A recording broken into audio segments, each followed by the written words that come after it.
Hello दोस्तों, आइए आज के वीडियो में हम लोग सीखते हैं टेली प्राइम में कॉन्ट्रा वाउचर एंट्री कैसे किया जाता है।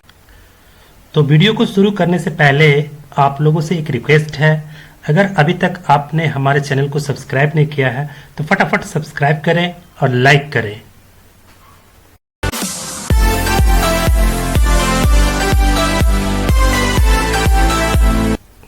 कॉन्ट्रा वाउचर एंट्री को करने से पहले हम लोग ये जान लेते हैं कि कॉन्ट्रा वाउचर होता क्या है और कॉन्ट्रा वाउचर में किस किस प्रकार का ट्रांजैक्शंस का लेखा किया जाता है। तो सबसे पहले हम लोग जानते हैं कॉन्ट्रा वाउचर होता क्या है। कॉन्ट्रा का मतलब होता है एक दूसरे के विपरीत यानी विरोध।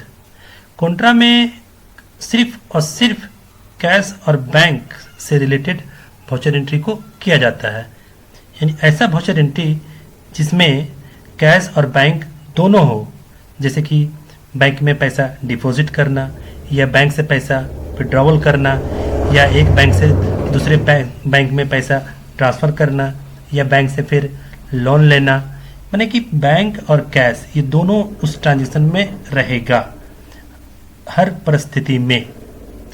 लेकिन है क्या कि दोनों जो है कैश और बैंक दोनों भाई है और दोनों भाई में कभी भी नहीं पटता है।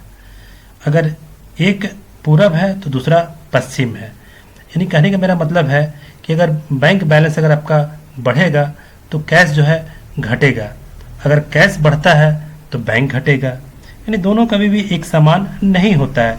इसलिए इसको हम लोग कहते हैं कॉन्ट्रा वाउचर। तो कॉन्ट्रा वाउचर में वाउचर एंट्री हम लोग कैसे करेंगे, आइए इसको डिटेल्स में सीखते हैं।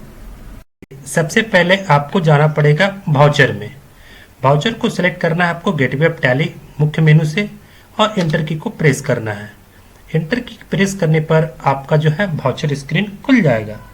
वाउचर स्क्रीन खुलने के बाद आपको कीबोर्ड से F4 की को प्रेस करना है। F4 की प्रेस करने पर यहाँ पे आपको जो है कॉर्नर पे यहाँ पे कॉन्ट्रा लिखा जाएगा। तो समझ लिए आपका जो है अब एंट्री जो है कॉन्ट्रा में होने वाला है। इसमें आपको दो मेथड दिया जाता है वाउचर एंट्री करने का। एक मेथड होता है सिंगल एंट्री सिस्टम और दूसरा होता है double entry system. Double entry system जो होता है उसमें आपको ढेरे खासे परेशानी झेलना पड़ेगा, इसलिए उसको अभी हम नहीं बता रहे हैं। अभी हम आपको सिंगल एंट्री सिस्टम के माध्यम से ही वाउचर एंट्री करने के लिए बता रहे हैं, जो कि बहुत ही आसान और ईजी तरीका है। तो इस जगह पे आपका लिखा हो रहेगा अकाउंट और नीचे में लिखा रहेगा पार्टिकुलर। अकाउंट वाला जो जगह है यहाँ पर उसको लिखना है, यानी कि दोनों भाई में से उस भाई को लिखना है जो कि बढ़ेगा। यानी कि अगर हम पैसा बैंक में जमा कर रहे हैं तो मेरे पास से पैसा घट रहा है यानी बैंक बढ़ रहा है, तो अब ऊपर में बैंक लिखाएगा। अगर हम पैसा बैंक से निकाल रहे हैं तो हमारे पास कैश बढ़ रहा है यानी बैंक घट रहा है, तो ऊपर में कैश लिखाएगा क्योंकि कैश बढ़ रहा है। तो जो भी बढ़ेगा यानी जो बढ़ेगा उसको आपको अकाउंट वाले सेक्शन में लिखना है। तो चलिए हम एक डिपॉजिट का एंट्री पहले करते हैं। SBI हमारा बैंक है, SBI में हम पैसा डिपॉजिट कर रहे हैं, तो SBI को हम ऊपर लिखें क्योंकि SBI हमारा बढ़ रहा है और कैश हमारा घट रहा है। तो जो बढ़ा उसको हम ऊपर लिखें, जो घटा हम वहाँ नीचे लिखें।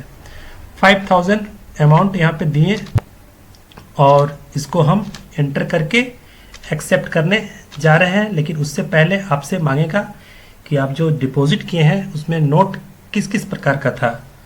तो उसमें 2000 का 2 नोट था और 1000 का तो नोट चलता नहीं है, इसलिए हम 500 का नोट डाल देते हैं 2 गो।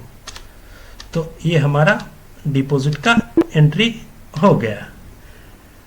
अब मान लीजिए आपको कॉन्ट्रा में विड्रॉवल का एंट्री करना है। तो विड्रॉवल में पैसा आप निकाल रहे हैं, तो पैसा जब निकालते हैं तो पैसा आपके पास बढ़ रहा है, तो जो बढ़ता है उसको हम लोग ऊपर में लिखते हैं यानी कि अकाउंट में लिखते हैं। तो पैसा को हम ऊपर में लिख रहे हैं और जो कि बैंक से हम जिस बैंक से निकाल रहे हैं SBI से निकाल लेते हैं मानते हैं, तो SBI हमारा घट रहा है, देखिए SBI को हम नीचे लिख रहे हैं। अब जितना अमाउंट आप निकाल रहे हैं यहाँ पर उसको लिख दे। चलिए हमने 2000 यहाँ पे लिया, तो 2000 रुपया विड्रॉवल का एंट्री हम यहाँ पे कर रहे हैं कॉन्ट्रा में। तो इस प्रकार से डिपॉजिट और क्या बोलता है विड्रॉवल का लेखा हमने किया। अब इसी तरह से अगर मान लीजिए आप एक बैंक से दूसरे बैंक को कैश ट्रांसफ़र कर रहे हैं तो उसका लेखा कैसे कीजिएगा। तो हमने पहले ही बता चुका है कि पहले कि जो भी बढ़ेगा उसको एनी हाउ आपको ऊपर लिखना है। तो पीएनबी एक हमारा बैंक है, पीएनबी बैंक में हम पैसा को ट्रांसफर कर रहे हैं, तो पीएनबी देखिए हमारा ऊपर लिखा गया, और एसबीआई से हम ट्रांसफर कर रहे हैं तो एसबीआई हमारा घट रहा है, तो ये हमारा नीचे लिखा गया। चलिए 1000 रुपया हम यहाँ से ले लेते हैं। तो इस प्रकार से हमने ये ट्रांसफर का एंट्री किया। तो ट्रांसफर का एंट्री और डिपॉजिट का एंट्री और विड्रॉवल का एंट्री, ये तीनों एंट्री हमने एसबीआई के साथ किया। अब मान लेते हैं कि एसबीआई से हमने 1 लाख रुपया लोन लिए, तो लोन लिए तो उसका एंट्री कैसे पास करेंगे। तो लोन ले रहे हैं तो आपको पैसा मिल रहा है। लोन नाम का कोई चीज़ नहीं होता कि आपको उठा करके आपके हाथ में बैंक ने दे दिया। तो लोन जब ले रहे हैं तो उसमें आपको कैश आ रहा है, यानी कि कैश आपके पास बढ़ रहा है। तो कैश बढ़ रहा था, कैश ऊपर लिखाएगा, क्योंकि जो बढ़ेगा ऊपर लिखाएगा। हाँ, नीचे जहाँ से आप पैसा ले रहे हैं तो एसबीआई से ले रहे हैं तो एसबीआई, तो इस जगह पे एसबीआई लोन लिखने के बाद यहाँ पे 1 लाख रुपया अमाउंट हम लोग डाल देंगे। डालने के बाद एंटर की को प्रेस करके इसको एक्सेप्ट कर लेंगे। तो हमारा लोन लेने का जो लेखा था ये हो गया।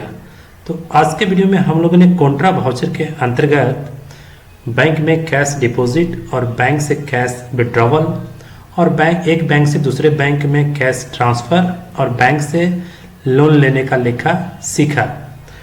नेक्स्ट वीडियो में फिर नेक्स्ट टॉपिक के साथ मिलेंगे, तब तक के लिए धन्यवाद।